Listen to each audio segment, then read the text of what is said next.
Femme bonsaï, chapitre 1, lecture numéro 3. Madame Tazin mère, au sommet de la pyramide familiale, était fort déçue.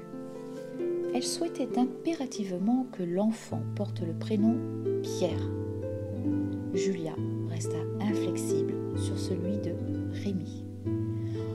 En arbitre, Guillaume ne sut qu'en dire ou ne pas en dire et perdit à la suite de cette aphasie transitoire tout contact avec la caste Tazin. Parfois, un petit Bristol avisait Guillaume d'un trépas, précisant que cet avis fâcheux concernant ce membre de la famille ne faisait pas pour autant office de carton d'invitation.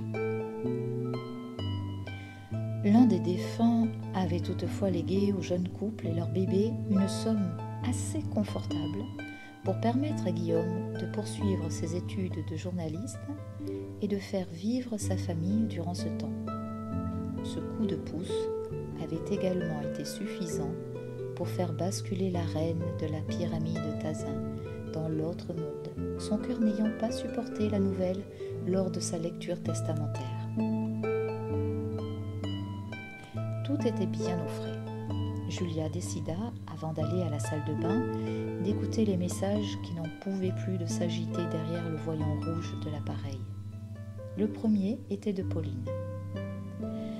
Pauline, son amie. Elle était venue pour faire un article à la naissance de Rémi, pour se faire les dents en attendant de trouver mieux, ne manqua-t-elle pas de préciser à Julia. C'est à ce moment-là qu'elle s'était vue pour la première fois. Avant, elle ne la connaissait qu'au travers des récits qu'en faisait Guillaume. Ils s'étaient rencontrés lors de leurs études.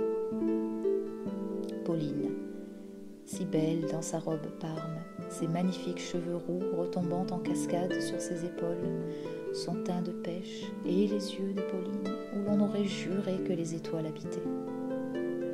Pauline, racée, élancée, de caractère assuré et si débutante pourtant à l'époque. Ce qui était sûr, c'est que Rémi allait avoir l'article le plus élogieux parmi tous les bébés de la maternité. Pauline avait été prise pour faire un stage dans le journal local, tandis que Guillaume, lui, le faisait en Angleterre. Absent pour la naissance de son fils, il avait toutefois promis de prendre le temps de s'arrêter chez Hamleys, sur le Regent Street à Londres, pour lui acheter sa première peluche. Il avait promis aussi qu'il lui offrirait à son retour. Mais il avait été finalement très occupé et n'avait pu se permettre de perdre son temps au milieu des nounours.